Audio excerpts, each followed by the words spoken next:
नमस्कार विद्यार्थी मित्रांनो, स्वागत आहे तुमचं आजच्या नवीन व्हिडिओमध्ये। तर आज आपण 11 ते 22 ऑक्टोबर दरम्यानच्या खूप महत्त्वाच्या काही चालू घडामोडी पाहणार आहोत।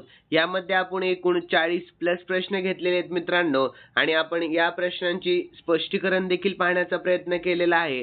आणि तुम्हाला जर या व्हिडिओची PDF हवी असेल ना, तर व्हिडिओच्या डिस्क्रिप्शन बॉक्समध्ये आपल्या टेलिग्राम चॅनलची लिंक आहे, तेथे तुम्हाला सर्व व्हिडिओजचे PDF अगदी फ्रीमध्ये मिळतील। तर मित्रांनो, वेळ वाया न घालवता आपण या व्हिडिओला सुरुवात करूयात।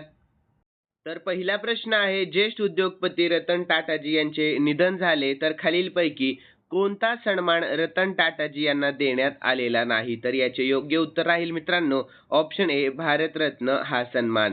तर याविषयी महत्त्वाची माहिती पाहूयात आपण। तर त्यांना कोणते कोणते सन्मान देण्यात आले हे देखील आपण पाहून घेऊयात।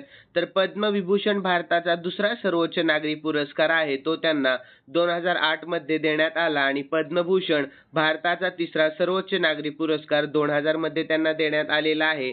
आणि उद्योगरत्न महाराष्ट्र सरकारद्वारे 2023 मध्ये त्यांना मिळाला, आणि आसाम वैभव आसाम सरकारद्वारे 2021 मध्ये मिळालेला आहे। यानंतर त्यांचा जन्म 28 डिसेंबर 1937 मुंबई महाराष्ट्रामध्ये झाला, आणि त्यांचे निधन 9 ऑक्टोबर 2024 मध्ये वयाच्या 86व्या वर्षी मुंबई महाराष्ट्रामध्ये झालेले आहे। आणि त्यांचे आपण विदेशी पुरस्कार देखील पाहून घेऊया। तर honorary Knights Grand Cross of the Order of the British Empire United Kingdoms द्वारा 2009 मध्ये मिळाला, आणि Commander of the Legion of Honour France सरकारद्वारे 2016 ला, तर Grand Corner of the Order of the Rising Sun Japan सरकार। यानंतर मित्रांनो, ऑर्डर ऑफ ऑस्ट्रेलियाचे मानद अधिकारी ऑस्ट्रेलियन सरकारद्वारे 2023 मध्ये, आणि इटालियन रिपब्लिक इटलीच्या ऑर्डर ऑफ मोरिटचे ग्रँड ऑफिसर 2009 मध्ये, आणि ओरिएंटल रिपब्लिक ऑफ उरुग्वे सरकारद्वारे 2004 मध्ये त्यांना मिळालेला आहे। आणि यानंतर उपलब्धी देखील पाहून घेऊया। तर टाटा मोटर्सने 2008 मध्ये जाग्वार आणि लँड रोव्हर विकत घेतले। यानंतर नॅनो कार सारख्या परवडणाऱ्या कारचे उत्पादन देखील केलेले आहे। 1991 मध्ये टाटा समूहाचे अध्यक्ष बनले। यानंतर पद्मभूषण 2000 मध्ये आणि पद्मविभूषण 2008 पुरस्काराने सन्मानित करण्यात आलेले होते। त्यानंतर प्रसिद्ध बोल आपण त्यांचे पाहून घेऊयात मित्रांनो। तर मी योग्य निर्णय घेण्यावर विश्वास ठेवत नाही, तर मी ते योग्य करून निर्णय घेतो। तर तुमची विचारसरणी जितकी मोठी असेल तितकाच तुम्हाला मान मिळेल। यानंतर पुढील बोल, तर जर तुम्हाला वेगाने जायचे असेल तर एकटे जा, आणि जर तुम्हाला लांब जायचे असेल तर एकत्र जा। यानंतर मित्रांनो, प्रसिद्ध उद्योग देखील पाहून घेऊयात आपण त्यांचे। तर Tata Motors, Tata steel, Tata consultancy services, Tata power, Tata T, Tata chemicals, Titan, Tata global आणि बेवरेजेस। लक्षात ठेवा। यानंतर पुढील प्रश्न दुसरा आहे, तर राष्ट्रपती द्रौपदी मुर्मू 13 ते 19 ऑक्टोबर या कालावधीमध्ये कोणत्या आफ्रिकन देशाच्या दौऱ्यावर आहे? तर याचे योग्य उत्तर ऑप्शन डी, वरील सर्व, म्हणजेच अल्झेरिया, मॉरिटानिया आणि मलावी। तर याविषयी महत्त्वाची माहिती पाहूयात। राष्ट्रपती द्रौपदी मुर्मू 13 ते 19 ऑक्टोबर या कालावधीमध्ये अल्झेरिया, मॉरिटानिया आणि मलावी या 3 आफ्रिकन देशांच्या राज्य दौऱ्यावर जाणार आहेत। तर 3 आफ्रिकन देशांना भारतीय राष्ट्रप्रमुखांची ही पहिलीच भेट असेल। तर यानंतर अल्झेरिया पीपल्स डेमोक्रेटिक रिपब्लिकचे राष्ट्रपती अब्देल माजिद तेबोने यांच्या निमंत्रणावरून राष्ट्रपती द्रौपदी मुर्मू 13 ते 15 ऑक्टोबर दरम्यान अल्झेरियाला भेट देणार आहेत। तर त्या जार्डिन डी एसईच्या हम्मा गार्डन्स येथे इंडिया कॉर्नरचे उद्घाटनही करणार आहेत। तर मित्रांनो, अल्झेरियाची राजधानी अल्जियर्स आहे, चलन आहे अल्झेरियन दिनार, सध्याचे राष्ट्रपती अब्देल माजिद तेबोने आहेत। यानंतर आपण मॉरिटानियाविषयी महत्त्वाची माहिती पाहूयात। त्यांच्या दौऱ्यांच्या दुसऱ्या टप्प्यात राष्ट्रपती द्रौपदी मुर्मू 16 ऑक्टोबर रोजी मॉरिटानियाला भेट देतील। तर मॉरिटानिया आफ्रिकन युनियनचे अध्यक्षपद स्वीकारत असताना ही भेट महत्त्वाच्या वेळी आलेली आहे। तर मित्रांनो, मॉरिटानियाची राजधानी आहे नॉकचॉट, मुद्रा आहे मॉरिटेनियन ओग्युड्या, आणि सध्याचे अध्यक्ष मोहम्मद अलत अझौनी आहेत। त्यानंतर आपण मलावीविषयी देखील महत्त्वाची माहिती पाहूयात। राष्ट्रपती द्रौपदी मुर्मू मलावीचे राष्ट्रपती डॉक्टर लझारस मॅककार्थी चक्वेरा यांच्या निमंत्रणावरून 17 ते 19 ऑक्टोबर दरम्यान मलावीला भेट देतील। तर भारताच्या अध्यक्षपदाच्या काळात आफ्रिकन युनियनला G20च्या स्थायी सदस्य बनवल्यानंतर 1 वर्षानंतर ही भेट होत आहे. यानंतर राजधानी आहे लिलोंग्वे, चलन आहे मलावियन क्वाचा आणि सध्याचे राष्ट्रपती लाचर चक्वेरा आहेत.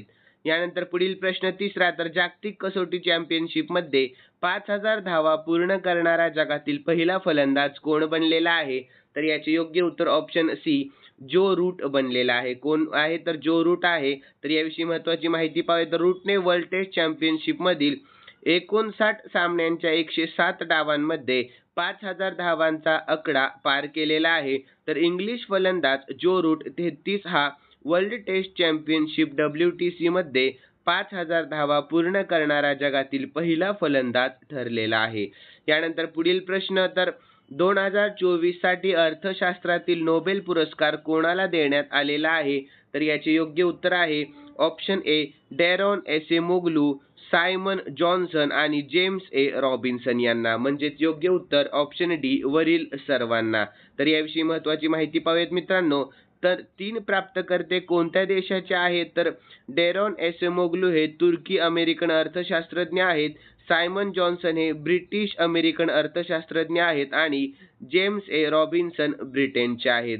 यानंतर का दिले गेले? तर डॅरोन एसेमोग्लू यांनी त्यांच्या संशोधन कार्यात राजकीय आणि आर्थिक संस्थांचा प्रभाव समजून घेण्याचा प्रयत्न केला.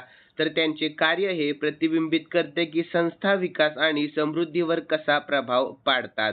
यानंतर त्यांच्याशिवाय सायमन जॉन्सन आणि जेम्स ए रॉबिन्सन हे एक विद्वान आहेत ज्यांनी अर्थशास्त्राच्या क्षेत्रात महत्त्वपूर्ण योगदान दिले आहे, ज्यांनी जागतिक अर्थव्यवस्थेतील गुंतागुंत स्पष्ट करण्यात महत्त्वाची भूमिका बजावलेली आहे. यानंतर पुरस्कार कोण देते? तर royal Swedish academy of sciences अर्थशास्त्रातील नोबेल पुरस्कार 1968 मध्ये सुरू झाला. तर गेल्या वर्षी 2023 मध्ये क्लॉडिया गोल्डिन यांना हा पुरस्कार प्रदान करण्यात आलेला आहे, ज्यांनी श्रमिक बाजारपेठेतील महिलांचे स्थान समजून घेण्यासाठी महत्त्वपूर्ण संशोधन केलेले आहे. यानंतर 2024 मधील सर्व नोबेल पारितोषिके देखील आपण या ठिकाणी पाहणार आहोत मित्रांनो. तर औषध क्षेत्रामध्ये तर व्हिक्टर एम्ब्रोस आणि गॅरी रुअकून यांना मिळालेला आहे. भौतिकशास्त्र या क्षेत्रामध्ये जॉन जे हॉपफिल्ड आणि जेफ्री हिंटर यांना मिळालेला आहे. रसायनशास्त्र या क्षेत्रामध्ये डेव्हिड बेकर, डेमिस हसाबिस आणि जॉन एम जम्पर यांना. आणि शांती क्षेत्रामध्ये नोबेल पुरस्कार जपानी संस्था निहोन हिंडाक्यू यांना मिळालेला आहे. आणि साहित्य क्षेत्रामध्ये दक्षिण कोरियन लेखक हान कांग यांना मिळालेला आहे.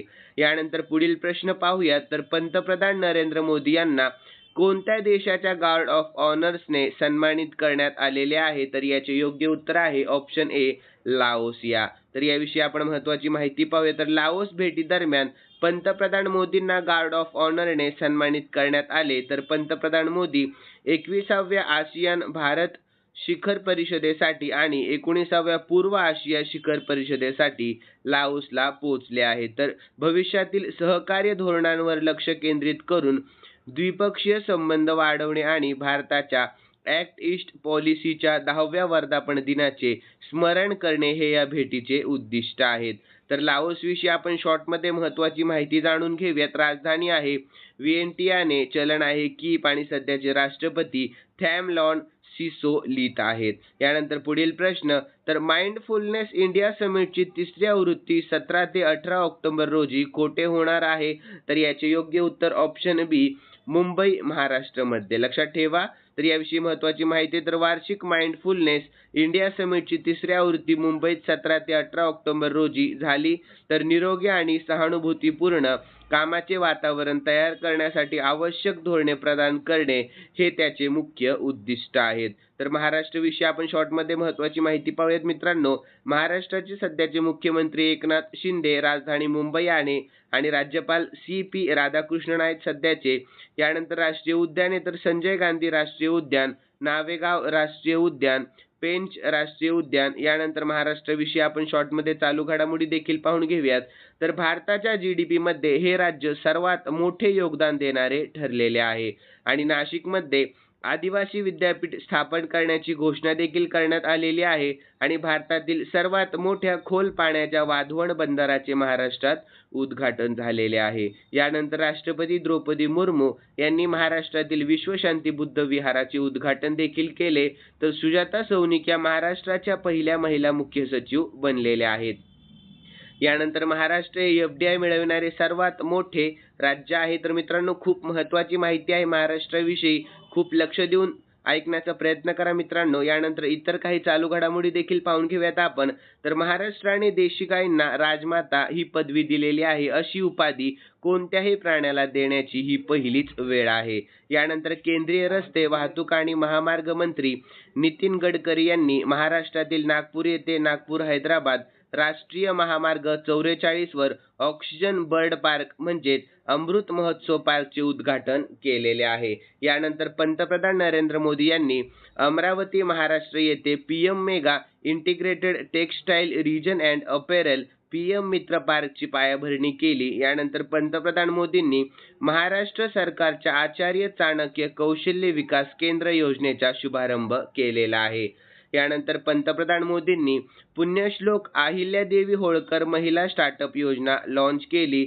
यानंतर पुढील प्रश्न मित्रांनो, तर ओमर अब्दुल्ला कोणत्या केंद्रशासित प्रदेशाचे नवे मुख्यमंत्री बनलेले आहेत? तर याचे योग्य उत्तर ऑप्शन C जम्मू काश्मीरचे. तर याविषयी महत्त्वाची माहिती जाणून घेऊयात. तर जम्मू काश्मीरमध्ये नॅशनल कॉन्फरन्स आणि काँग्रेसची युती यशस्वी झालेली आहे. यानंतर दोन्ही पक्षांना केंद्रशासित प्रदेशात एकूण 48 जागा मिळवण्यात यश आलेले आहे. यानंतर आता कलम 370 हटवल्यानंतर जम्मू काश्मीरला पहिला मुख्यमंत्री मिळणार आहे. तर ओमर अब्दुल्ला हे केंद्रशासित प्रदेश जम्मू आणि काश्मीरचे नवे मुख्यमंत्री बनलेले आहेत. तर आपण जम्मू आणि काश्मीर विषयी शॉर्टमध्ये महत्त्वाची माहिती पाहून घेऊयात. राजधानी आहे श्रीनगर आणि जम्मू आणि उपराज्यपाल मनोज सिन्हा आहेत. यानंतर पुढील प्रश्न आठवा, तर 8000 मीटर उंचीवरील सर्व 14 शिखरांवर चढाई करणारा सर्वात तरुण व्यक्ती कोण बनलेला आहे? तर याचे योग्य उत्तर ऑप्शन A नीमा रिंजी शेर्पा बनलेले आहे. तर याविषयी आपण महत्त्वाची माहिती पाहूयात. तर 18 वर्षीय नेपाळी गिर्यारोहक नीमा रिंजी शेर्पा हिने 8000 मीटरपेक्षा उंच जगातील सर्व 14 शिखरे सर करणारी सर्वात तरुण व्यक्ती बनून एक नवा विश्वविक्रम प्रस्थापित केलेला आहे. तर शेर्पा हिने वयाच्या 16व्या वर्षी उंच पर्वत चढण्यास सुरुवात केली.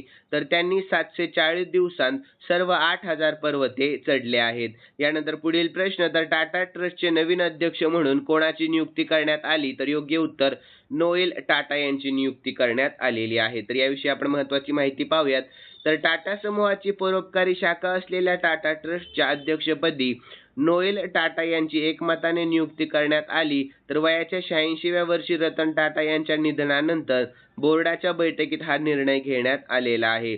तर रतन टाटा यांचे सावत्र भाऊ नोएल टाटा हे टाटा स्टील आणि वोल्टासह अनेक सूचीबद्ध कंपन्यांच्या संचालक मंडळावर काम करतात. यानंतर टाटा सन्समध्ये टाटा ट्रस्टची 66 हिस्सेदारी आहे, जी टाटा ट्रस्टवर प्रभावीपणे नियंत्रण ठेवते आणि टाटा सन्सच्या कारभारात त्यांची प्रमुख भूमिका आहे. यानंतर नोएल टाटा 40 वर्षांहून अधिक काळ टाटा समूहाशी संबंधित आहेत आणि सध्या टाटा समूहाच्या विविध कंपन्यांच्या संचालक मंडळावर काम करतात. यानंतर प्रश्न आहे 10वा, तर 14वी महारत्न कंपनी म्हणून सरकारने अलीकडेच कोणाला मान्यता दिलेली आहे? तर याचे योग्य उत्तर आहे ऑप्शन A हिंदुस्तान एरोनॉटिक्स लिमिटेडला. तर याविषयी महत्त्वाची माहिती पाहूया. तर सरकारने सार्वजनिक क्षेत्रातील उपक्रम हिंदुस्तान एरोनॉटिक्स लिमिटेड HLL ला 14वे महारत्न म्हणून मान्यता दिलेली आहे. तर हिंदुस्तान एरोनॉटिक्स लिमिटेड ही संरक्षण उत्पादन विभागाची केंद्रीय सार्वजनिक क्षेत्रातील उपक्रम आहे. तर 2023 ते 2024 मध्ये ज्यांची उलाढाल 28,162 कोटी रुपये आहे आणि निव्वळ नफा 7,500 कोटी रुपयांपेक्षा जास्त आहे. यानंतर पुढील प्रश्न, तर ऑक्टोबर 2024 मध्ये जात सर्वेक्षण सुरू करणारे तिसरे राज्य कोणते ठरले? तर याचे योग्य उत्तर ऑप्शन C तेलंगणा हे राज्य. तर याविषयी आपण महत्त्वाची माहिती पाहूयात. तर सर्व समुदायांमध्ये लक्षित आणि समान संसाधन वितरणाच्या उद्देशाने तेलंगणा सरकारने राज्यात सर्वसमावेशक कुटुंब जात सर्वेक्षणाची प्रक्रिया सुरू केली, तर राज्याच्या मुख्य सचिव शांतिकुमारी यांनी आदेश जारी करताना सांगितले की घरोघरी जाऊन सर्वेक्षण केले जाईल. तर सर्वेक्षण 60 दिवसात पूर्ण करायचे आहे आणि नियोजन विभागाला सर्वेक्षणासाठी नोडल विभाग नियुक्त करण्यात आलेला आहे. तर टीप देखील आपण पाहून घेऊया. तर बिहार आणि आंध्र प्रदेश नंतर तेलंगणा हे जात आधारित जनगणना करणारे तिसरे राज्य बनलेले आहे. यानंतर आपण तेलंगणाविषयी शॉर्टमध्ये महत्त्वाची माहिती पाहूयात. राजधानी आहे हैदराबाद. सध्याचे मुख्यमंत्री रेवंत रेड्डी आणि सध्याचे राज्यपाल जिष्णुदेव वर्मा आहेत आणि स्थापना 2 जून 2014 मध्ये झालेली आहे. यानंतर मित्रांनो पुढील प्रश्न, तर वैश्विक बहुआयामी गरिबी निर्देशांक म्हणजे MPI 2024 मध्ये अत्यंत गरिबांच्या संख्येत कोणता देश अव्वल आहे? तर याचे योग्य उत्तर आहे मित्रांनो ऑप्शन बी भारत देश. तर याविषयी आपण महत्त्वाची माहिती पाहूयात. तर जागतिक बहुआयामी दारिद्र्य निर्देशांक द्वारे जारी केलेला डेटा सांगतो की संपूर्ण जगात भारतात सर्वाधिक गरीब लोक आहेत.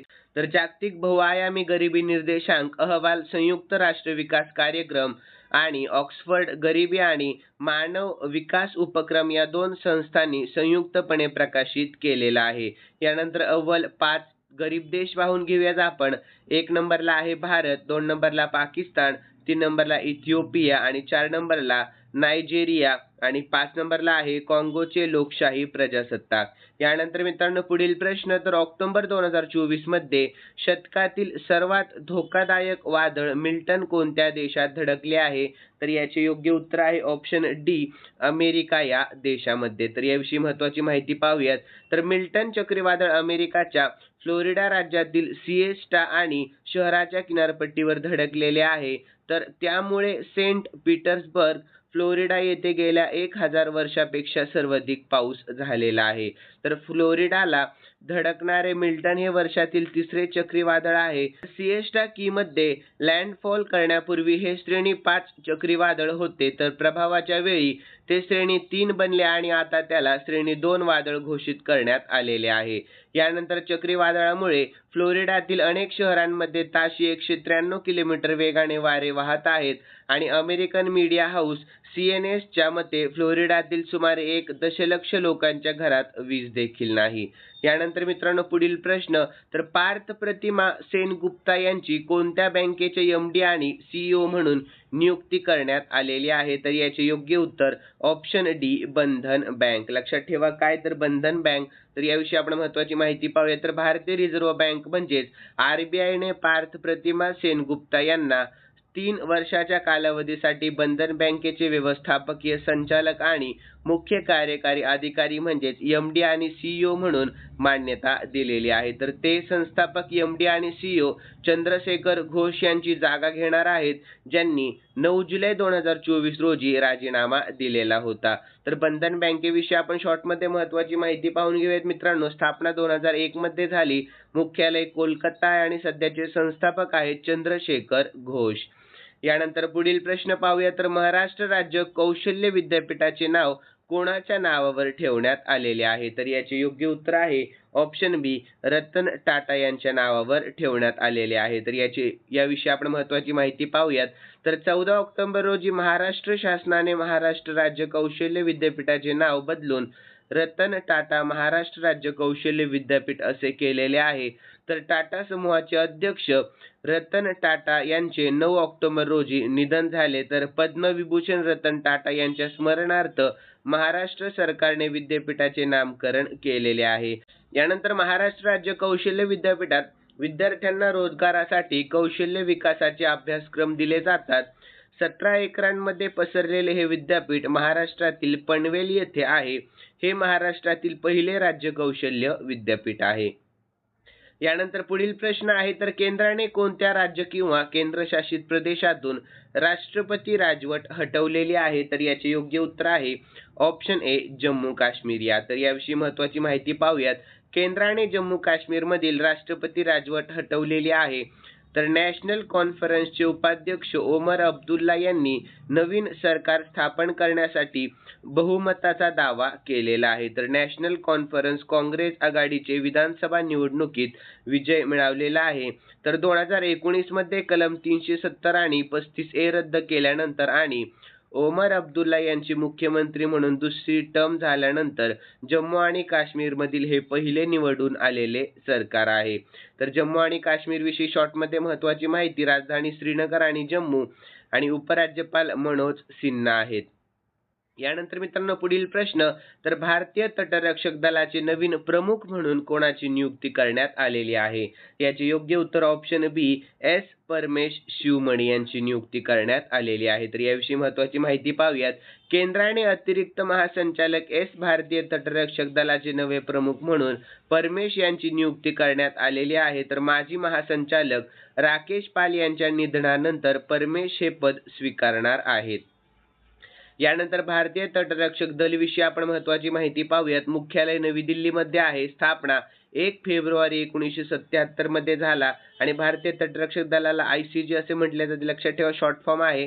आणि भारतीय तटरक्षक दिवस 1 फेब्रुवारी रोजी साजरा करण्यात येतो मित्रांनो. आणि भारतीय तटरक्षक दलाचे ब्रीदवाक्य आम्ही संरक्षण करतो. यानंतर DG परमेश शिवमणी यांची भारतीय तटरक्षक दलाचे 26वे DG म्हणून नियुक्ती केलेली आहे. यानंतर विद्यार्थी मित्रांनो भारतीय तटरक्षक दलाबद्दल आपण महत्त्वाची माहिती पाहून घेऊयात. तर भारतीय तटरक्षक दलाची स्थापना 1 फेब्रुवारी 1977 रोजी KF रुस्तमजी समितीच्या शिफारशीनुसार करण्यात आलेली आहे. यानंतर तटरक्षक दल उंच समुद्रावरील तस्करी रोखणे, सागरी प्रदूषण प्रतिबंध आणि नियंत्रण आणि सागरी पर्यावरणाचे संरक्षण यासाठी जबाबदार आहे. आणि संरक्षण आणि सुरक्षेसाठी जबाबदार सागरी कायद्यांची अंमलबजावणी इत्यादी भारतीय तटरक्षक दल भारतीय संरक्षण मंत्रालयाच्या अखत्यारीत आहे. तर भारतीय तटरक्षक दलाचे पहिले महासंचालक व्हाईस ॲडमिरल VA कामत होते.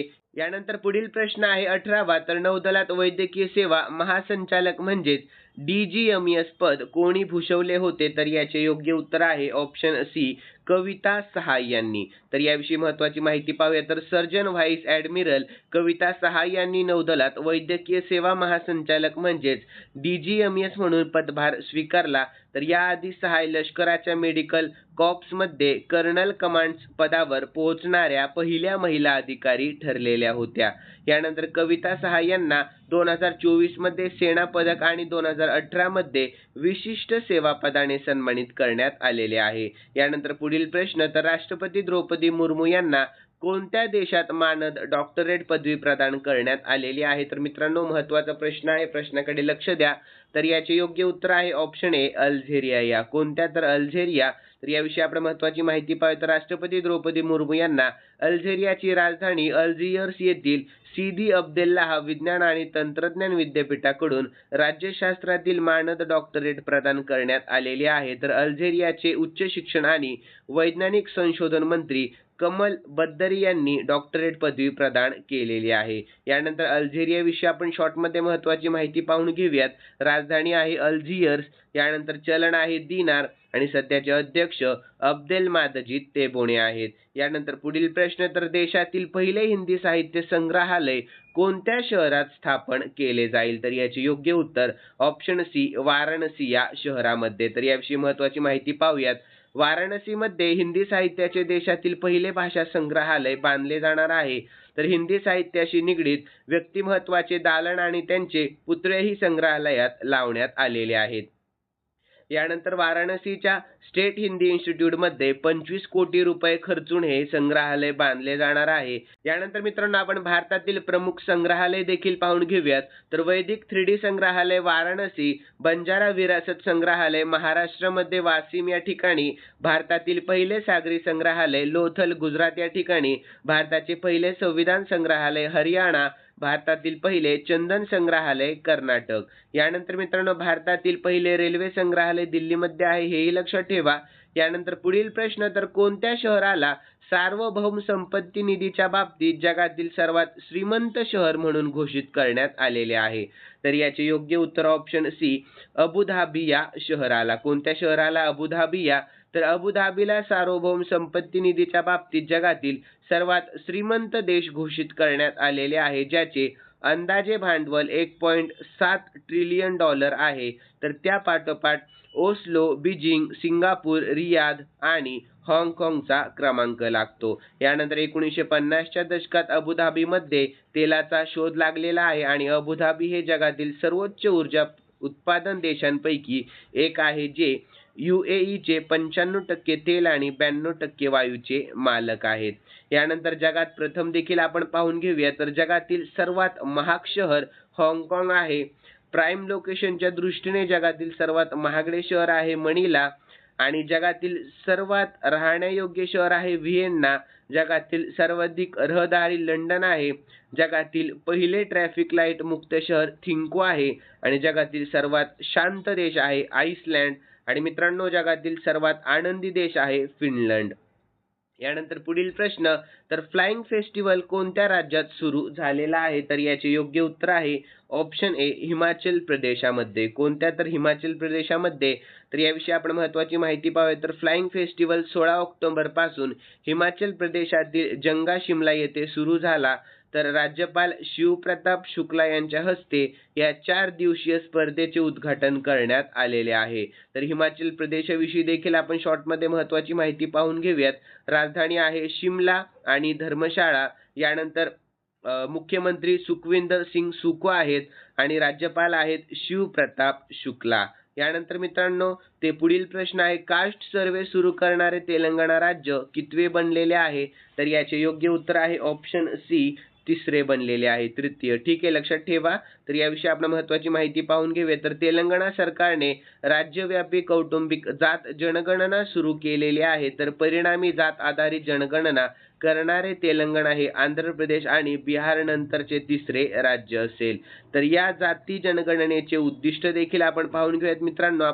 तर ओबीसी, एससी आणि एसटी सारख्या अपेक्षित गटांना न्याय मिळवून देणे हे जात जनगणनेचे उद्दिष्ट आहे.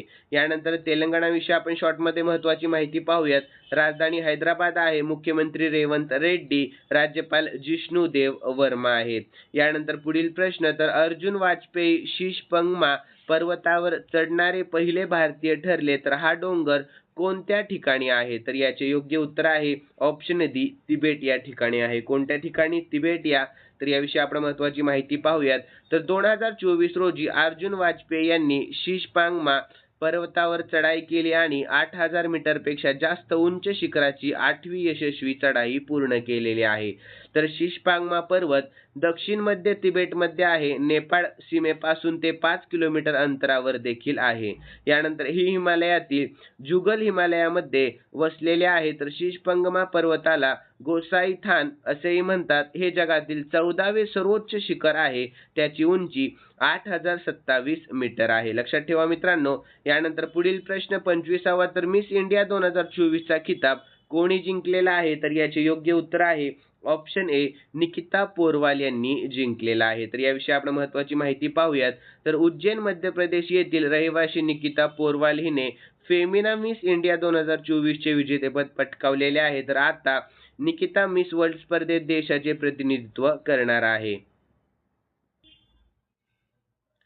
यानंतर पुढील प्रश्न आहे, तर जम्मू आणि काश्मीरचे उपमुख्यमंत्री म्हणजेच DCM म्हणून कोणाची नियुक्ती करण्यात आलेली आहे? तर याचे योग्य उत्तर आहे मित्रांनो ऑप्शन डी, सुरिंदर चौधरी यांची. कोणाची? सुरिंदर चौधरी यांची. तर याविषयी आपण महत्त्वाची माहिती पाहूया. तर नॅशनल कॉन्फरन्स म्हणजेच NC चे उपाध्यक्ष ओमर अब्दुल्ला हे केंद्रशासित प्रदेश जम्मू आणि काश्मीरचे पहिले मुख्यमंत्री बनलेले आहेत. तर ओमर अब्दुल्ला यांच्याशिवाय सुरेंद्र चौधरी यांनी उपमुख्यमंत्री पदाची शपथ घेतली. तर जम्मू आणि काश्मीरचे लेफ्टनंट गव्हर्नर म्हणजेच उपराज्यपाल मनोज सिन्हा यांच्या अध्यक्षतेखाली हा समारंभ आयोजित करण्यात आलेला आहे. यानंतर जम्मू आणि काश्मीर विषयी आपण शॉर्टमध्ये महत्त्वाची माहिती पाहूयात. तर राजधानी आहे श्रीनगर आणि जम्मू.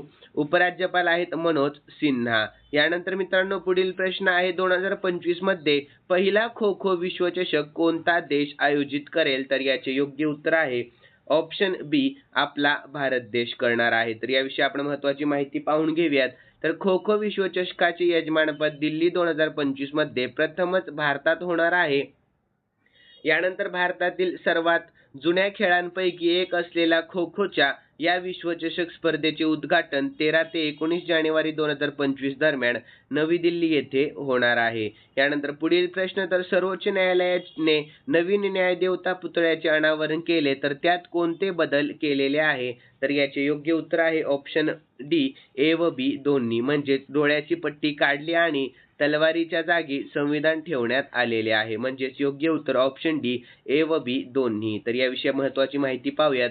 तर सर्वोच्च न्यायालयात लेडी ऑफ जस्टिस म्हणजेच न्यायदेवतेचा नवीन पुतळा बसवण्यात आलेला आहे. या पुतळ्याच्या डोळ्याची पट्टी काढून टाकण्यात आलेली आहे, जे आतापर्यंत कायदा आंधळा असल्याचे दर्शवत होते. यानंतर त्याचबरोबर त्याच्या हातात तलवारीऐवजी संविधानाचे पुस्तक देण्यात आले आणि देशातील कायदा आंधळा नसून ते शिक्षेचे प्रतीक नाही, हा संदेश देण्याचा या नव्या पुतळ्याचा उद्देश आहे. यानंतर पुतळ्याच्या उजव्या हातात तराजू ठेवण्यात आलेला आहे आणि कारण ते समाजातील संतुलनाचे प्रतीक आहे, तर प्रमाण दर्शवते की न्यायालय निष्कर्षापर्यंत पोहोचण्यापूर्वी दोन्ही बाजूंचे तथ्य आणि युक्तिवाद पाहतो आणि ऐकतो. यानंतर पुढील प्रश्न आहे 29वा, तर देशाचे 51वे सरन्यायाधीश कोण असतील? तर याचे योग्य उत्तर आहे ऑप्शन ए, न्यायमूर्ती संजीव खन्ना असणार आहे. तर याविषयी आपण महत्त्वाची माहिती पाहूयात. सर्वोच्च न्यायालयाचे न्यायमूर्ती संजीव खन्ना 11 नोव्हेंबर रोजी देशाचे सरन्यायाधीश म्हणून शपथ घेणार आहेत. तर सरन्यायाधीश डी वाय चंद्रचूड यांनी केंद्र सरकारला त्यांचा उत्तराधिकारी म्हणून त्यांच्या नावाची औपचारिक शिफारस केलेली आहे. यानंतर मित्रांनो उल्लेखनीय आहे की सरन्यायाधीश चंद्रचूड यावर्षी 10 नोव्हेंबर रोजी निवृत्त होत आहेत. तर न्यायमूर्ती संजीव खन्ना हे दुसऱ्या क्रमांकाचे ज्येष्ठ न्यायाधीश आहेत. तर न्यायमूर्ती संजीव खन्ना यांची 2019 मध्ये सर्वोच्च न्यायालयात न्यायाधीश म्हणून नियुक्ती करण्यात आलेली होती. यानंतर न्यायमूर्ती संजीव खन्ना यांचा मुख्य न्यायाधीश म्हणून कार्यकाळ 11 नोव्हेंबर ते 13 मे 2025 पर्यंत असेल, लक्षात ठेवा. त्यानंतर मित्रांनो पुढील प्रश्न आहे 30वा, तर नायब सैनी दुसऱ्यांदा कोणत्या राज्याचे मुख्यमंत्री बनलेले आहेत? तर याचे योग्य उत्तर आहे ऑप्शन सी, हरियाणा या राज्याचे. कोणत्या राज्याचे? हरियाणा या. यानंतर आपण महत्त्वाची माहिती पाहूया. तर हरियाणाचे राज्यपाल बंडारू दत्तात्रय यांनी नायब सैनी यांना राज्याचे 19वे मुख्यमंत्री म्हणून पद आणि गोपनीयतेची शपथ दिली. तर पंचकुला येथील दसरा मैदानावर झालेल्या शपथविधी सोहळ्यात पंतप्रधान नरेंद्र मोदी, केंद्रीय गृहमंत्री अमित शहा, संरक्षण मंत्री राजनाथ सिंह आणि भाजपचे राष्ट्रीय अध्यक्ष जे पी नड्डा, अनेक राज्यांचे मुख्यमंत्री आणि हजारो कार्यकर्ते उपस्थित होते. यानंतर आपण हरियाणाविषयी शॉर्टमध्ये महत्त्वाची माहिती पाहून घेऊयात. राजधानी चंदीगड, मुख्यमंत्री नायब सिंग सैनी आणि राज्यपाल बंडारू दत्तात्रय आणि राष्ट्रीय उद्यान सुलतानपूर आणि कालेसर आहे. यानंतर पुढील प्रश्न, तर कोणत्या विमानतळासाठी ई फ्लाइंग टॅक्सी सुरू करण्याची घोषणा करण्यात आलेली आहे? तर याचे योग्य उत्तर ऑप्शन सी, केम्पेगौडा आंतरराष्ट्रीय विमानतळासाठी. तर याविषयी महत्त्वाची माहिती पाहूयात. अलीकडेच बंगळुरूच्या केम्पेगौडा आंतरराष्ट्रीय विमानतळाने म्हणजेच KIAने बंगळुरूच्या विमानतळासाठी air taxi, E flying taxi सुरू केल्याची घोषणा केलेली आहे. तर बंगळुरू विमानतळ हे भारतातील पहिले विमानतळ असेल ज्यामध्ये हवाई टॅक्सी सेवा असणार आहे. यानंतर आपण पुढील प्रश्न पाहूया. तर केंद्र सरकारी कर्मचारी आणि पेन्शनधारकांसाठी महागाई भत्ता म्हणजे DA किती टक्के वाढलेला आहे? तर याचे योग्य उत्तर ऑप्शन बी, 3% वाढलेला आहे. तर याविषयी महत्त्वाची माहिती पाहूयात मित्रांनो. तर पंतप्रधान नरेंद्र मोदी यांच्या अध्यक्षतेखाली झालेल्या मंत्रिमंडळाच्या बैठकीत केंद्र सरकारी कर्मचारी आणि पेन्शनधारकांच्या महागाई भत्त्यात आणि महागाई भत्त्यात 3% वाढ मंजूर करण्यात आलेली आहे. यानंतर सणासुदीच्या काळात दिवाळीपूर्वी सरकारने महागाई भत्ता 53% केला, जो पूर्वी 50% होता. यानंतर पुढील प्रश्न, तर 9000 कसोटी धावा करणारा चौथा भारतीय कोण आहे? तर याचे योग्य उत्तर आहे मित्रांनो ऑप्शन डी, विराट कोहली आहे. कोण आहे विराट कोहली? तर याविषयी महत्त्वाची माहिती पाहूयात. तर भारतीय फलंदाज विराट कोहलीने न्यूझीलंड विरुद्धच्या पहिल्या कसोटीच्या दुसऱ्या डावात 102 चेंडूत 70 धावा केल्या. तर या काळात त्याच्या कसोटीतील 9000 धावा पूर्ण झाल्या आहेत. तर त्याच्या आधी फक्त सचिन तेंडुलकर, राहुल द्रविड आणि सुनील गावस्कर हा टप्पा गाठू शकले होते. यानंतर कोहलीने न्यूझीलंड विरुद्धच्या पहिल्या कसोटीत अर्धशतक झळकावलेले आहे. यानंतर क्रिकेटच्या तिन्ही फॉर्मॅटमध्ये त्याची ही 221वी 50+ धावसंख्या आहे. तर तिन्ही फॉर्मॅटमध्ये सर्वाधिक वेळा 50+ धावा करणारा कोहली हा दुसरा क्रिकेटर ठरलेला आहे. तर त्याच्या पुढे सचिन तेंडुलकर आहे, लक्षात ठेवा. यानंतर मित्रांनो पुढील प्रश्न, तर वरिष्ठ IPS अधिकारी अजय सिंह यांना कोणत्या राज्याचे DGP बनवण्यात आलेले आहे? तर याचे योग्य उत्तर ऑप्शन डी, झारखंड या राज्याचे. कोणत्या राज्याचे? झारखंड या. तर याविषयी महत्त्वाची माहिती पाहूया. तर वरिष्ठ IPS अधिकारी अजय सिंग यांची झारखंडचे नवीन पोलीस महासंचालक म्हणजेच DGP म्हणून नियुक्ती करण्यात आलेली आहे. तर ते 1989च्या बॅचचे IPS अधिकारी देखील आहेत. यानंतर आपण झारखंडविषयी शॉर्टमध्ये महत्त्वाची माहिती पाहूया. तर राजधानी रांची आहे, मुख्यमंत्री हेमंत सोरेन आहेत आणि सध्याचे राज्यपाल संतोष गंगवार आहेत. यानंतर मित्रांनो पुढील प्रश्न 35वा, तर राष्ट्रीय महिला आयोगाच्या नवीन अध्यक्षपदी कोणाची नियुक्ती करण्यात आलेली आहे? तर खूप महत्त्वाचा प्रश्न आहे मित्रांनो, 2024च्या परीक्षेसाठी प्रश्नाकडे लक्ष द्या. तर याचे योग्य उत्तर ऑप्शन ए, विजया किशोर रहाटकर यांची. कोणाची? तर विजया किशोर रहाटकर यांची. तर याविषयी आपण महत्त्वाची माहिती पाहूयात. तर भारत सरकारने विजया किशोर रहाटकर यांची राष्ट्रीय महिला आयोगाच्या म्हणजेच NCWच्या नवीन अध्यक्षपदी नियुक्ती केलेली आहे. तर त्या आयोगाच्या 9व्या अध्यक्ष असतील. यानंतर रहाटकर यापूर्वी 2016 ते 2021 या काळामध्ये महाराष्ट्र राज्य महिला आयोगाच्या अध्यक्षा होत्या. यानंतर रहाटकर या भाजप महिला मोर्चाच्या अध्यक्षाही राहिलेल्या आहेत. आणि राष्ट्रीय महिला आयोगाविषयी देखील आपण शॉर्टमध्ये महत्त्वाची माहिती पाहूयात. स्थापना जानेवारी 1992 मध्ये झाली. प्रथम अध्यक्ष कोण होत्या? सुश्री जयंती पटनायक या होत्या. यानंतर पुढील प्रश्न, नुकत्याच जाहीर झालेल्या ग्लोबल हंगर इंडेक्स 2024 देशांमधील भूकमारीची स्थिती मोजण्याचा एक निर्देशांक आहे मित्रांनो, लक्षात ठेवा. तर यामध्ये भारताचे स्थान कितवे आहे? तर याचे योग्य उत्तर आहे ऑप्शन ए, 105वे स्थान आहे. कितवे आहे? 105वे. तर याविषयी महत्त्वाची माहिती पाहून घेऊया. तर जागतिक भूक निर्देशकात भारताचा क्रमांक, तर 2024च्या जागतिक भूक निर्देशकात 127 देशांपैकी भारत 105व्या क्रमांकावर आहे, ज्याला 27.323 गुणांसह तीव्र भूक आहे असे वर्गीकृत करण्यात आलेले आहे. तर भारताचे रँकिंग शेजारी श्रीलंका, नेपाळ, म्यानमार आणि बांगलादेशच्या मागे आहे, तर पाकिस्तान आणि अफगाणिस्तानच्या अगदी वर आहे. यानंतर श्रीलंका 56व्या, नेपाळ 68व्या आणि बांगलादेश 84व्या क्रमांकावर भारतापेक्षा खूप पुढे आहे. यानंतर पुढील प्रश्न, तर सर्वोच्च न्यायालय नवी दिल्ली येथे स्थापित न्यायदेवीची नवीन मूर्ती तयार करणारा शिल्पकार कोण आहे? तर याचे योग्य उत्तर ऑप्शन डी, विनोद गोस्वामी आहे. कोण आहे? विनोद गोस्वामी. यानंतर पुढील प्रश्न, तर इंडोनेशियाचे 8वे राष्ट्रपती कोण बनलेले आहेत? तर याचे योग्य उत्तर आहे ऑप्शन बी, प्रबोवो सुबियांतो बनलेले आहेत. कोण आहेत? Prabowo Subianto. तर याविषयी महत्त्वाची माहिती पाहूया. तर इंडोनेशियाचे 8वे राष्ट्रपती प्रबोवो सुबियांतो जोको विडोडो यांच्यानंतर त्यांचा 2 टर्म 10 वर्षाचा कार्यकाळ संपला. तर इंडोनेशियाच्या राष्ट्रपतींचा कार्यकाळ 5 वर्षांचा असतो आणि एखादी व्यक्ती फक्त 2 टर्म सेवा देऊ शकते. यानंतर जिब्रान राकाबुमिंग राका ज्यांनी इंडोनेशियाचे उपराष्ट्रपती म्हणून शपथ घेतली. तर जोको विडोडो यांचा मुलगा आहे. तर इंडोनेशियाच्या उपराष्ट्रपतींचा कार्यकाळ 5 वर्षांचा असतो. यानंतर आपण इंडोनेशियाविषयी शॉर्टमध्ये महत्त्वाची माहिती पाहूयात. तर राजधानी आहे जकार्ता, चलन आहे रुपये आणि सध्याचे राष्ट्रपती प्रबोवो सुबियांतो आहेत. लक्षात ठेवा मित्रांनो. यानंतर आपण पुढील प्रश्न, तर कसोटी क्रिकेटमध्ये सर्वात कमी चेंडूत 300 विकेट घेणारा गोलंदाज कोण बनलेला आहे? तर याचे योग्य उत्तर ऑप्शन ए, कागिसो रबाडा. कोण आहे? Kagiso Rabada. तर यानंतर आपण याविषयी महत्त्वाची माहिती पाहून घेऊया. तर दक्षिण आफ्रिकेचा वेगवान गोलंदाज कागिसो रबाडाने कसोटी क्रिकेटमध्ये सर्वात कमी चेंडूत 300 बळी घेणारा म्हणजेच 300 विकेट घेणारा गोलंदाज बनून इतिहास रचलेला आहे. जेव्हा कागिसो रबाडाने त्याचा 300वा कसोटी विकेट घेतला तेव्हा त्याने 11,817 चेंडू टाकले होते. यानंतर यापूर्वी हा विक्रम पाकिस्तानच्या वकार युनुसच्या नावावर होता, तर त्याने 12,602 चेंडूत ही कामगिरी केलेली होती. यानंतर मित्रांनो 40वा प्रश्न, तर मिशन वसुंधरा 3.0 कोणत्या राज्यात सुरू करण्यात आलेला आहे? तर याचे योग्य उत्तर ऑप्शन बी, आसाम या राज्यामध्ये. कोणत्या राज्यामध्ये? आसाम या. तर याविषयी आपण महत्त्वाची माहिती पाहूयात. आसामचे मुख्यमंत्री हिमंता बिस्वा शर्मा यांनी गुवाहाटी येथे मिशन वसुंधरा 3.0 लॉन्च केले, तर आसाम सरकारने 2021 मध्ये मिशन वसुंधरा सुरू केले होते, तर ज्यामध्ये आदिवासी समुदायांना जमिनीचे हक्क देण्याचा निर्णय घेण्यात आलेला होता, जो स्वातंत्र्याच्या 75 वर्षानंतर उचललेले पहिले पाऊल होते. यानंतर मित्रांनो, एक प्रश्न मी तुमच्यासाठी एक्स्ट्रा ठेवलेला आहे. तर प्रश्न असा आहे, अलीकडेच महिला T20 विश्वचषक 2024 चे विजेतेपद कोणी जिंकले? तर याचे योग्य उत्तर आहे ऑप्शन बी, न्यूझीलंडने जिंकलेले आहे.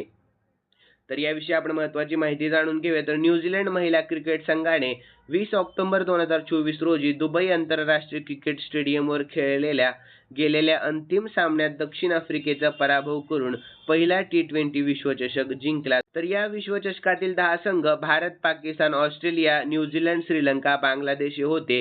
यानंतर 2009 मध्ये इंग्लंडमध्ये झालेल्या पहिल्या महिला T20 विश्वचषक स्पर्धेत आफ्रिका, इंग्लंड, वेस्ट इंडिज आणि स्कॉटलंड यांनी भाग घेतला, तर 8 संघांनी भाग घेतला होता, जो इंग्लंडने जिंकलेला आहे. यानंतर दुसऱ्या आवृत्तीपासून विश्वचषक दर 2 वर्षांनी आयोजित केला जातो.